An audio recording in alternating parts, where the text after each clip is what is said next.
Cześć, z tej strony Dawid, strona cryptonumbers.org. W dniu dzisiejszym pokażę Wam, jak poruszać się na stronie cryptonumbers.org, gdyż oferuje ona minimum trzy podstawowe narzędzia do tego, aby zrobić taką wstępną analizę projektu. Mi to bardzo oszczędza czas, ponieważ dzięki niej wstępnie analizuję projekt kryptowalutowy i jeżeli okazuje się, że nie ma żadnych czerwonych flag albo jest tylko jedna czerwona flaga, to dalej przechodzę do analizy fundamentalnej, do analizy technicznej projektu, sprawdzam, jakie są perspektywy, jakie zagrożenia, a jeżeli na przykład okaże się, że wszystkie trzy wskaźniki pokazują, że nie ma sensu interesować się dalej projektem, to zwyczajnie porzucam dalszą analizę. Oszczędza mi to bardzo dużo czasu i również pieniędzy, ponieważ często, jeżeli na przykład chodzi o marketing takiego projektu, są tam bzdury, są kłamstwa, a jeżeli przyjrzymy się bliżej na przykład tokenomii, widzimy, że to, co jest w reklamach danego projektu albo w obietnicy, w roadmapie, totalnie nie ma sensu i ma się nijak z rzeczywistością. Dlatego jeżeli jesteście zainteresowani, dajcie łapę w górę i zaczynamy.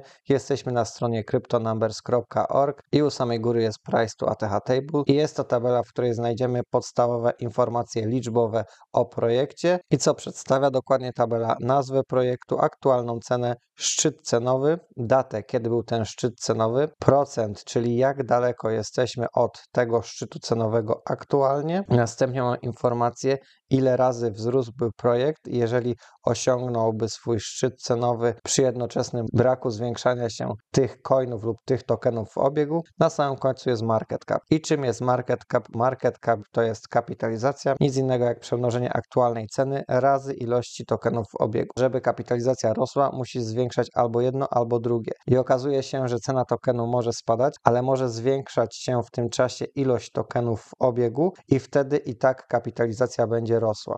Dlatego pamiętajcie, żeby sprawdzać kapitalizację, a nie patrzeć tylko i wyłącznie na cenę. I teraz jeżeli zmienimy na market cap, to widzimy to samo, tą samą tabelę, z tym, że tutaj nieporównywana jest cena, a kapitalizacja. I mamy aktualny market cap, czyli aktualną kapitalizację i szczyt kapitalizacji. Kolejną kolumną jest informacja procentowa odległość aktualnej kapitalizacji od szczytu kapitalizacji i ile razy urosłaby aktualna kapitalizacja, jeżeli osiągnęłaby szczyt kapitalizacji w tym momencie. I jeżeli już na początku widzimy, że jest różnica między mnożnikiem aktualnej ceny do szczytu cenowego, a aktualną kapitalizacją do szczytu kapitalizacji, to wiemy, że jakaś część tokenów w tym czasie pojawiała się w obiegu, czyli token jest inflacyjny. I teraz od razu widzimy, że nawet w przypadku Bitcoina mamy 1,03 raza wzrostu, jeżeli kapitalizacja aktualna osiągnęłaby szczyt kapitalizacji, a jeżeli zmienimy cenę, to widzimy, że jest to 1,06.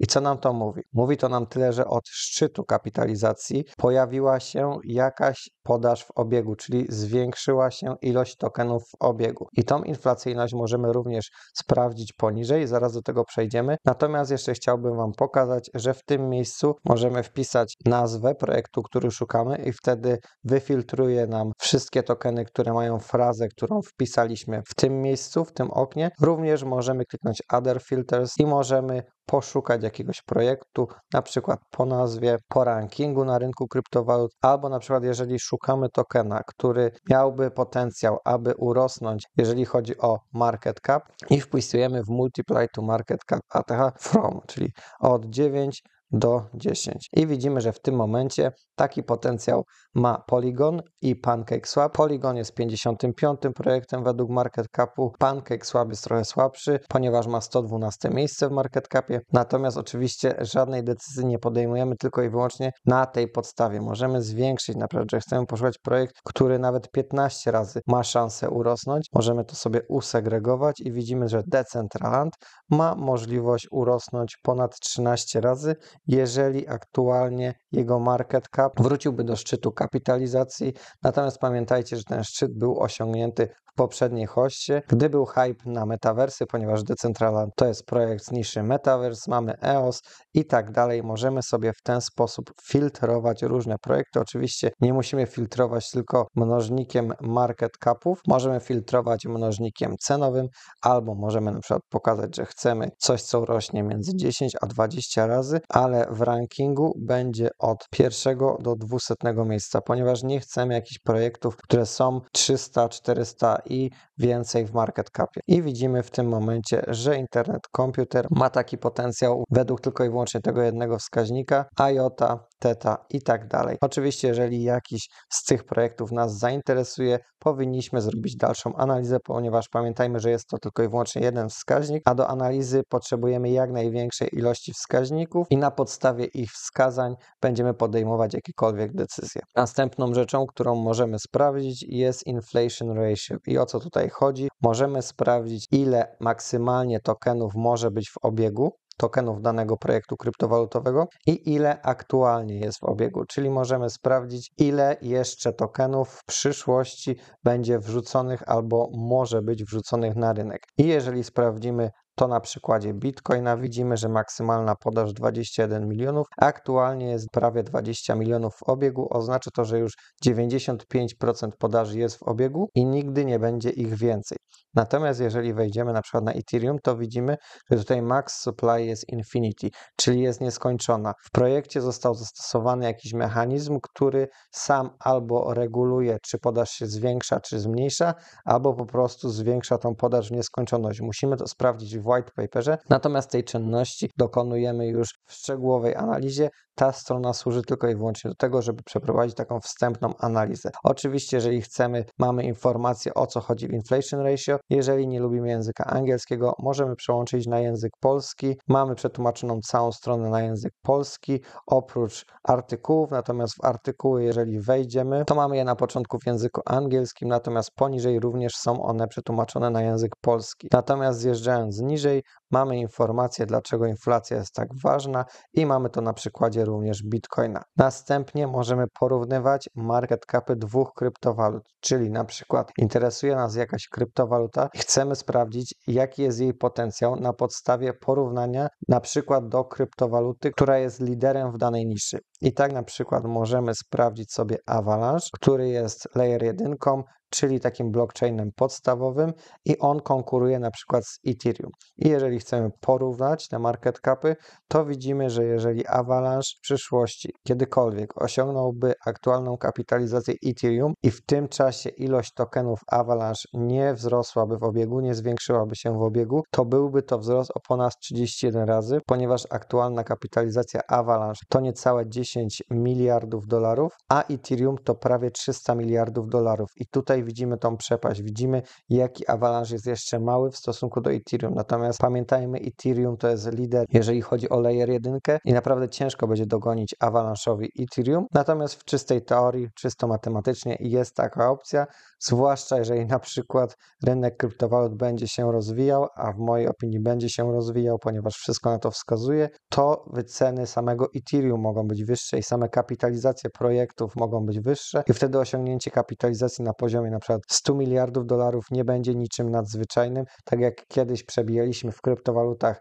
1 miliard dolarów, tak być może w tej hoście albo następnej wiele projektów stop, na przykład 30 może przebijać 100 miliardów, nikt nie wie co będzie, natomiast tutaj możemy sprawdzić sobie taki potencjał. Oczywiście możemy też sprawdzać, co by się stało, gdyby Avalanche na przykład kapitalizację Litecoina klikamy i widzimy, że wtedy by stracił i spadłaby jego cena do niecałych 18 dolarów. Oczywiście wszystko może działać w dwie strony. Na rynku nie jest nic pewnego, dlatego po zrobieniu takiej szybkiej, wstępnej analizy, ponieważ widzicie, my tutaj straciliśmy niecałe 10 minut, możemy już zdecydować, czy aktualna cena, aktualny market cap, inflacyjność projektu i porównanie tego projektu do innych projektów z danej niszy daje nam wskazówkę, żeby dalej interesować się projektem, ponieważ pamiętajcie, że projekt może mieć niesamowity marketing, mnóstwo influencerów może go polecać, mogą składać niesamowite obietnice, natomiast jeżeli chodzi o tokenomię, inflacyjność, jeżeli ilość tokenów w obiegu będzie się diametralnie zwiększać, to żeby cena rosła, popyt musi nadążać za tą podażą. Jeżeli ten warunek nie będzie spełniony,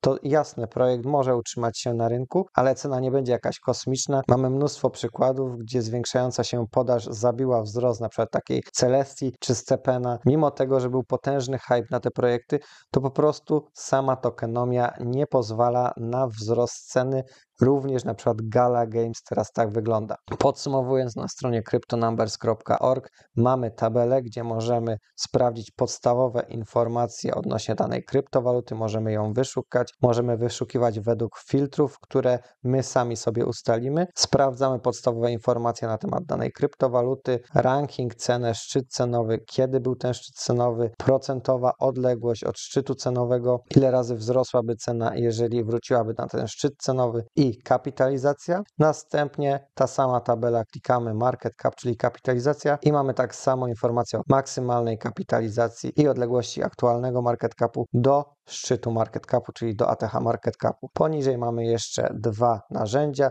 Pierwsze służy do tego, aby sprawdzić inflacyjność projektu, czyli dostajemy informację, ile procentowo tokenów jest w obiegu, widzimy jaka to jest liczba i również widzimy jaka jest maksymalna podaż. Jeżeli w obiegu jest poniżej 70% tokenów, to dla mnie to jest czerwona lampka, sprawdzam szczegółowo dlaczego tak jest, gdzie są te tokeny, czy na przykład zespół je sobie zostawił, czy one będą na marketing przeznaczone, czy jest jakiś mechanizm, który nagradza użytkowników sieci. Tego nie wiem, ta strona nie da mi tej odpowiedzi, muszę wejść na stronę oficjalną projektu i tam to sprawdzić, najlepiej w white paperze. Natomiast tutaj mamy taką szybką informację, czy warto dalej interesować się tym projektem. Kolejne narzędzie, ostatnie, porównywanie dwóch kryptowalut względem kapitalizacji. Jeżeli interesuje nas jakiś projekt o niskim market capie, natrafiliśmy na przykład na Twitterze albo spadł w czasie Bessy, jest bardzo nisko, a my sprawdziliśmy po danych wewnątrz sieci, że sieć się rozwija, że deweloperzy rozwijają tą sieć, to możemy sprawdzić taki projekt i porównać go do lidera w tej niszy. Dzięki temu mamy graficzne nawet przedstawienie, jaka jest różnica kapitalizacji tych dwóch projektów i daje nam to pogląd, o ile projekt może albo wzrosnąć, albo spaść. Dajcie znać, co myślicie o stronce, co byście dodali, co jest złego. Jeżeli się filmik podobał, zostawcie łapkę w górę, motywacyjną subskrypcję. Dzięki za dziś, do zobaczenia, cześć!